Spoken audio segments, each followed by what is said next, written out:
All right, guys, we'll finish up with senior pitcher Will Heflin. We'll start with Ben McKee. Well, who are the leaders on this baseball team? That's a good question. We got a lot of leaders, different ages, different positions. Um, One thing we really believe in is that it really doesn't matter how old you are, or who you are. You could be the best player on the team or just a guy who um, is on the roster and a part of the family. But if you lead by example, then you're a leader, and that's just plain and simple. So you guys just talked to Jake Rucker. He's a great example of lead by example, and he's definitely one of our leaders. I see myself as a leader. I'm one of the more vocal guys in the locker room. Got experience, so that definitely helps. And then guys like Luke Lipsius, who are just they kind of have that vibe about them. They're always just in a good mood, and it seems to rub off on other guys. So those are some of the leaders I think of off the top of my head. All right, next we'll go to Gustavo and then Rick Russo. Well, how do you evaluate this preseason? There's long preseason, but in terms of having the scrimmage and all, how do you evaluate the way you guys prepare leading up to the start of the season? Yeah, absolutely. I think one of the things that separates us, and it was talked about earlier, is that competition within our team. And when you're going against guys every day uh, that want to beat you, but are good teammates at the same time, then it's just iron sharpens iron mentality. So it's definitely been a long preseason. We played more fall scrimmages against each other than we ever have, partly because we weren't allowed to play anybody else. So instead of having that little break in between the fall season of playing another team and kind of getting a taste of a more game-like atmosphere, you're just rolling right along playing each other. And then you get back from Christmas break and it's kind of a little bit of the same medicine. So it gets a little monotonous. There's no sugarcoating that, but the coaches really do a really good job of having incentives, certain weekends. In the fall, we would play for, a nice meal, or last weekend we played for pizza.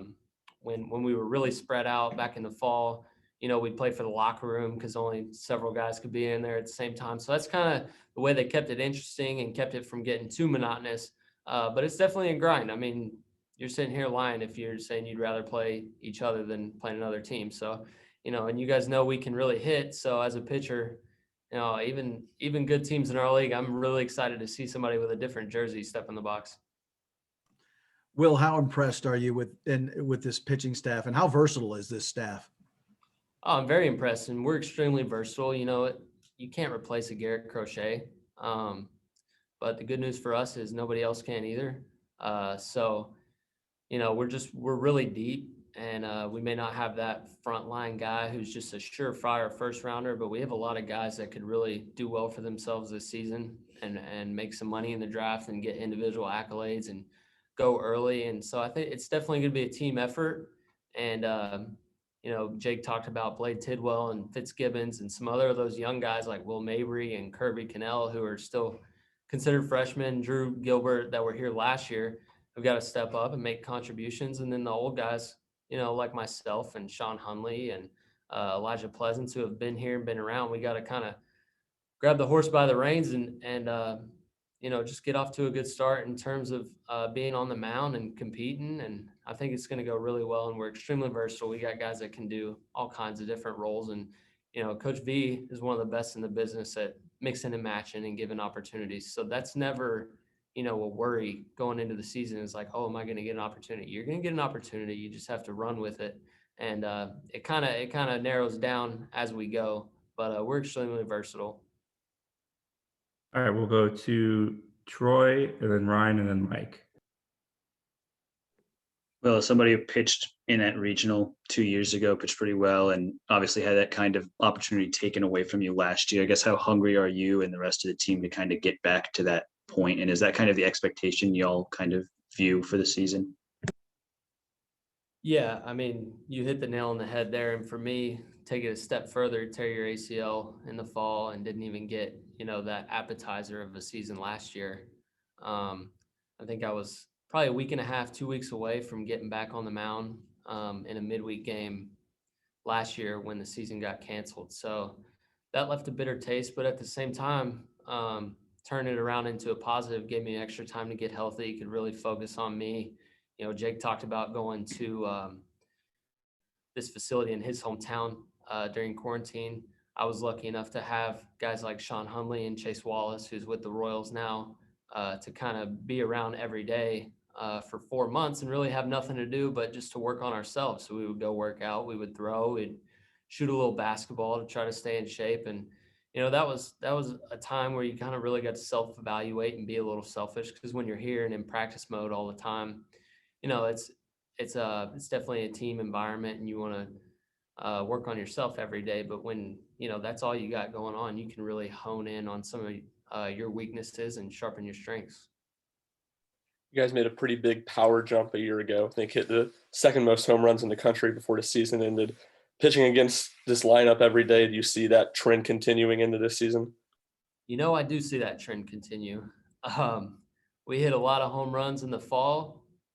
We hit a lot of home runs in that early part last spring, and everybody likes to give Coach Q a lot of credit, and he absolutely deserves it.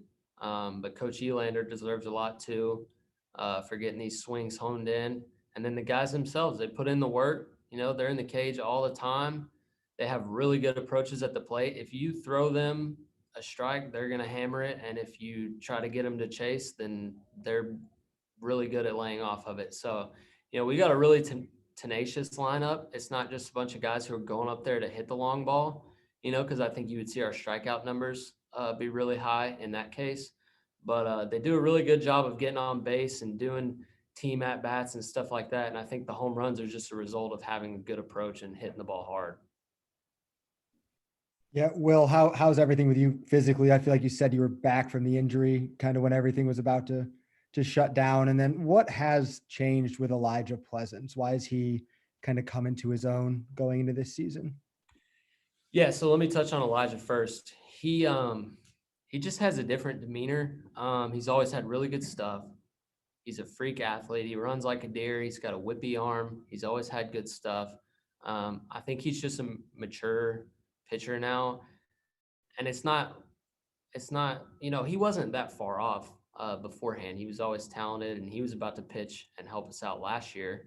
Unfortunately, he didn't get to show that, but he's just a guy who it's always kind of been there, and he's always been really close. And I don't know what it was for him. Maybe it was just him relaxing a little bit and getting a little more confidence, but he just kind of turned the page, man. And, when you go out there and you're relaxed and you can just let yourself compete and let your talents take over and all the work you put in, and the hay's kind of already in the barn, and he's just letting that out. In terms of me, body's healthy, knee feels as good as it's going to feel. Arm is back in shape. When we got back in the fall, everybody kind of had to get their arm back in that live shape. So I didn't really come back in any kind of hole or deficit. So it's really just been about sharpening back up and getting ready for the season. All right, we'll go back to Ben. Well, I've got two for you. What do you envision your role on this pitching staff being, and what makes Fitzgibbons so good as a freshman? I know Jake mentioned that he had fantastic stuff, but could you expand on that? He does. He's got a really whippy arm. Being left-handed does not hurt. I know that from experience, but he spins his breaking ball really hard. They talk about spin rate all the time, and he's got a high spin rate, and he fills up the zone. He's just kind of a little competitor out there, and he doesn't really pitch like a freshman. He goes right at people. He knows his stuff is good, and he's just a good pitcher, plain and simple. In terms of my role, I could see myself doing a number of different things. I think early on, my first couple opportunities will definitely be somewhere in the middle of the game, hopefully like a first out of the pen type thing or a bridge type guy. But what's really nice is a couple guys we have on our staff, I think I complement really well. Like Blade Tidwell is a big, hard-throwing righty. Jackson Leaf, big, hard-throwing righty. Sean Hunley gets a lot of swings and misses on his fastball. And then I could come in and be that change of pace and be able to get guys out by mixing and matching and locating my stuff and really just competing as hard as I can compete to get guys out. And, that's one of the other reasons we're so versatile is because we got pitchers with all kinds of abilities and different ways to go about their day. All right, we'll do one more. We'll finish up with Ryan Schumpert. Yeah, I know you went through senior day in 2019 and you weren't really sure if you were going to come back. Just did you ever expect to spring of 2021 to still be at UT, and what's this kind of crazy experience been like? Yeah, so I actually went through senior day as a junior. They do it based off your school year, and I was able to graduate my undergrad in 3 years. So that's why I went ahead and did senior day that year. And then last year was supposed to be my true senior day, and I didn't think I would be back this year. But you can raise your hand if you predicted a global pandemic. So, but no, I'm extremely thankful to be back, and this is the path I'm on right now. And one thing I like to say is that everybody, takes a different path. And if you put a bag of popcorn in the microwave, all the same size, and put the same heat on all of them, they pop at different times. So, I'm more than thankful to be here. This place is home to me, and it's been an incredible piece of my life and a story that I'll have forever, and experiences that I'll have forever, and friendships that I'll have forever. So, I couldn't be more excited and more hopeful for this season, not just for me personally, but everybody on this team. I really love seeing other guys have success, and I think when you go into it with an attitude like that, then you're more likely to have success. Awesome. All right. Appreciate your time, Will. Thanks, guys. That'll do it for today's media.